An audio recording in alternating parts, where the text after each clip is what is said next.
CPI Maoist party అయినటువంటి అభయ్ పేరు మీద ఒక లేఖ అయితే బయటికి వచ్చింది. ఏదైతే గత సంవత్సరం నుంచి జరుగుతున్నటువంటి మావోయిస్టుల ఎన్కౌంటర్ల తీరులో ఏదైతే బలగాలు ఉన్నాయో, బలగాలు కేంద్ర మంత్రి అయినటువంటి అమిత్ షా ఎవరైతే ఉన్నారో వాళ్ళు వెనక్కి తీసుకున్నట్లయితే ఈ ఎన్కౌంటర్లను వాళ్ళు కూడా బలగాలు లొంగిపోయి వాళ్ళ దగ్గర ఉన్నటువంటి ఆయుధాలను కూడా ప్రభుత్వానికి అప్పచెప్తామంటూ ఒక లేఖ అయితే విడుదలైంది. అయితే ఈ లేఖ పైన చాలా అనుమానాలు వ్యక్తం చేస్తున్నారు. ఏదైతే పార్టీ సంబంధించిన వాళ్ళు కానీ బయటకు వచ్చినటువంటి మావోయిస్టులు కానీ చాలా అనుమానాలు ఉన్నాయి. ఎందుకంటే దాని మీద విడుదలైనటువంటి లేఖ ఏదైతుందో దాని మీద డేటు ఆగస్టు 15 విడుదలైనట్టుంది. దాంట్లో ఫోటోతో పాటు ఏదైతే ఇప్పటి వరకు అలాంటి లేఖను విడుదల చేయలేదని అంటూ కూడా వాళ్ళు చెప్తున్నారు. ఏదైతే మావోయిస్టు పార్టీలు ఉంటాయో అలాంటి లేఖలను విడుదల చేసేటప్పుడు కూడా అధికార పార్టీ ఏదైతే ఉందో ఆ సిపిఐ పార్టీ వాళ్ళంతా కూడా చర్చించిన తర్వాతే లేఖలు అనేవి విడుదలవుతాయని అయితే వాళ్ళు చెప్తున్నారు.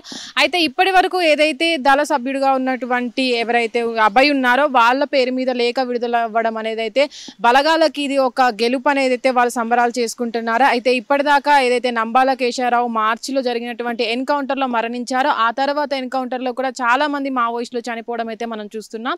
ఇదే మావోయిస్టులు ఇలాగే ఒకరి తర్వాత ఒకరిని ఎన్కౌంటర్లో చంపేయడం ద్వారా మావోయిస్టులు అనేది దాదాపు అంతమైపోయినట్లయితే చెప్తున్నారు. అయితే ఏదైతే హోంమంత్రి అయినటువంటి అమిత్ షా ఉన్నారో 2026 వరకు కూడా ఏదైతే మావోయిస్టులు ఉన్నారో వాళ్ళందరినీ కూడా పూర్తిగా అంతమొందిస్తామని అయితే ఇప్పటి వరకు తెలపడం జరిగింది. అయితే దీనిపైన ఇప్పుడు ఈ లేఖ బయటికి రావడం అనేది చాలా చర్చనీయాంశంగా మారుతుంది.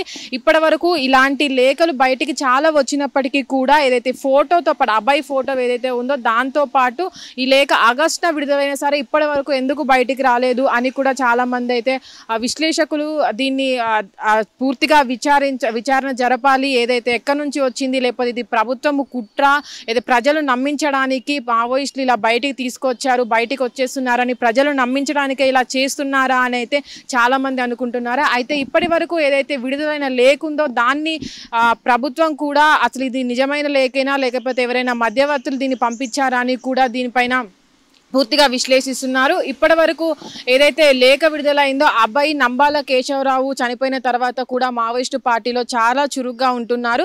ఆ తర్వాత కూడా చాలా మంది మావోయిస్టులను బలగాలు మట్టు పెట్టినప్పటికీ కూడా వీళ్ళు చురుగ్గా పాల్గొంటూ ఏదైతే అడవుల్లో ఎన్కౌంటర్లో కూడా చాలా మంది తప్పించుకుంటున్నారు.